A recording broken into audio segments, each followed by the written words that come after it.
আমরা এখন চলে এসেছি বাগবাজার রক্ষাকালী দেখতে। এখন মাকে গয়না দিয়ে সাজাচ্ছে।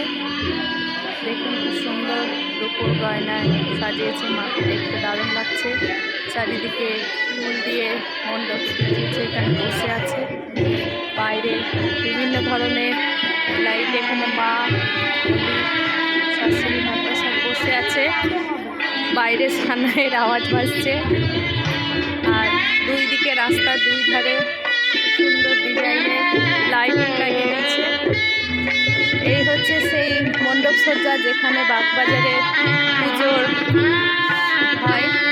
নেতাজি যে পুজো চালু করে গিয়েছিল দুর্গা পুজো, সেই মণ্ডপ সজ্জায় রক্ষাকালী পুজো হচ্ছে।